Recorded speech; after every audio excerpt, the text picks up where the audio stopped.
Rata sama sih 3-4 halaman lah. 3-4 halaman untuk 800 untuk satu resensi. Untuk itu standar resensi. di media sih, tapi kalau standar teman-teman mungkin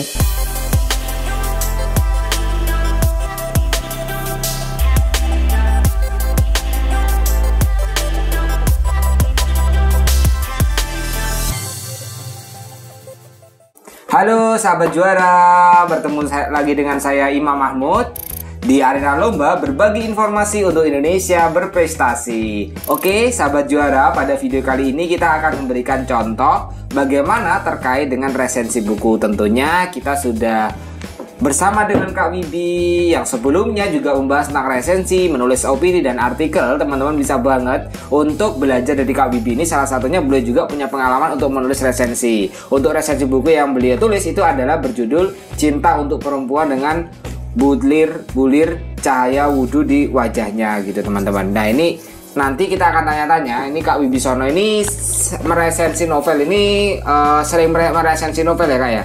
Ya beberapa kali pernah. Beberapa kali pernah gitu. Nah ini baik untuk tugas kuliah apa mungkin enggak sekolah ya. Secara individu aja karena hobi gitu. Ya. Kalau kita meresensi novel ini berarti kita harus membaca satu novel penuh ini. Betul ya. Wajib itu kalau novel karena kan itu berkaitan dengan satu kesatuan cerita gitu. Jadi sampai tuntas. Kalau Kak Wibisono menulis apa resensi novel itu yang Kak Wibisono itu lihat dari penulisnya, pembacanya atau ketenaran bukunya?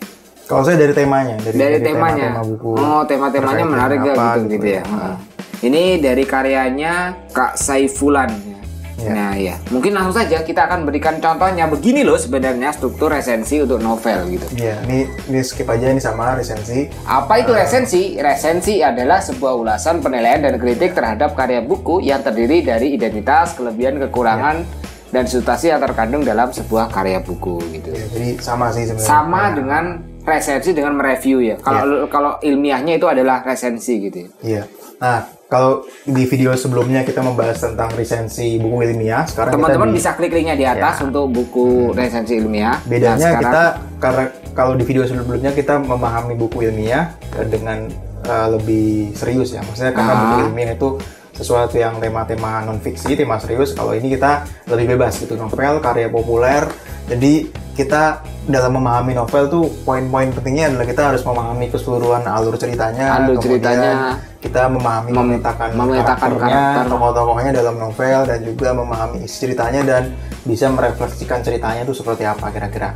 Jadi 4 poin penting ini dalam kita untuk kita menulis resensi, kita harus memahami dulu 4 poin penting ini dalam membaca novel gitu. Jadi ya kita harus memahami lah intinya. Merefleksikan itu apa Kak? Merefleksikan kita kayak misalnya kayak buku ini kan judulnya nggak terkait gitu, nggak terkait dengan misalnya Cinta untuk Perempuan dengan bulir-bulir cahaya wudhu di wajahnya. Itu kan tidak mencerminkan isi cerita gitu. Kita bisa memahami ini ketika kita sudah baca. Tapi ternyata ketika saya baca ini adalah kisah cinta tentang dua remaja di era kolonial dulu gitu. Jadi pada masa penjajahan, masa kolonialisme dulu, karena ini gambarnya kita bisa lihat gambarnya ada tentara, ada beca, ada delman, segala macam itu mencerminkan tema-tema kolonialisme gitu. Cuman di judulnya tidak terpampang. Nah, ketika kita bisa memahami isinya, baru kita bisa merefleksikan cerita ini tentang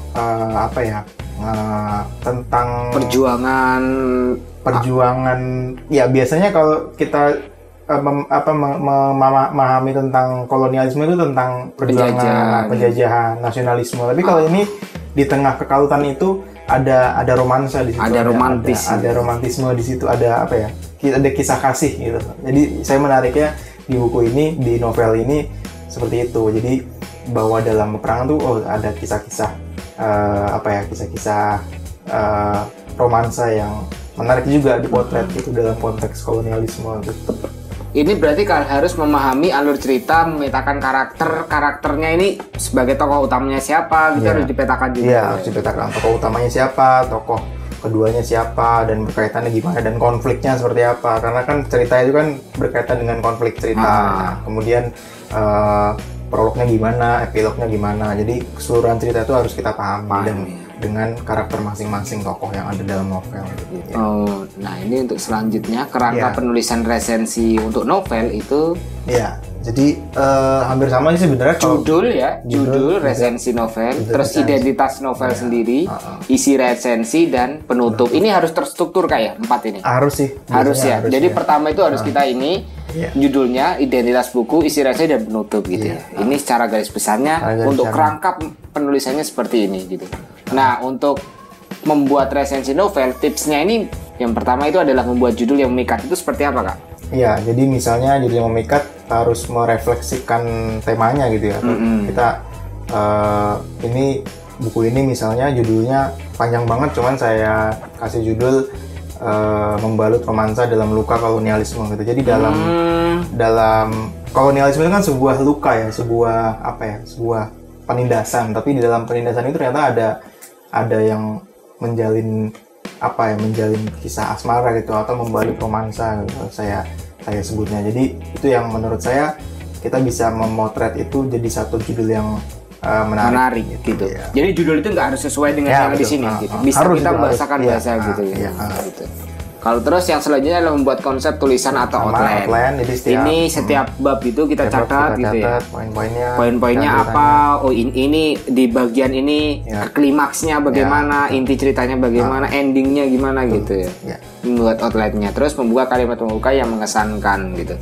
Kita harus membuka kalimat yang mengesankan. Itu contohnya seperti apa, Kak? Ya contohnya misalnya kita bisa mulai dari alur tempatnya. Misalnya cerita ini mengisahkan di Semarang, kalau nggak salah Semarang zaman kolonial. Kita bisa mengawali dari setting cerita, atau juga dari karakter tokohnya, atau dari konfliknya juga bisa, dari konflik ceritanya gitu sih. Nah, untuk yang selanjutnya adalah luas dan enak dibaca. Ini terkait luas dan enak dibaca ini sebenarnya jam terbang sih, Kak ya. Kalau semakin dia rajin menulis, membaca gitu juga tulisannya juga bakalan enak untuk dibaca antara paragraf gitu. Itu pertama Kak Wibi sendiri kalau nulis resensi gitu yang pertama dilakukan dulu resensi apa? Maksudnya resensi pertama melakukan resensi itu di buku, novel atau saya di buku ilmiah. Buku ilmiah baru melanjut ke baru novel. Baru novel. Gitu. Sebenarnya yang disebut jam terbang tuh bukan hanya jam terbang menulis ya, tapi juga jam terbang membaca. Artinya semakin kita banyak membaca, otomatis kita semakin kaya gitu. Diksi kita, kosakata kita gitu.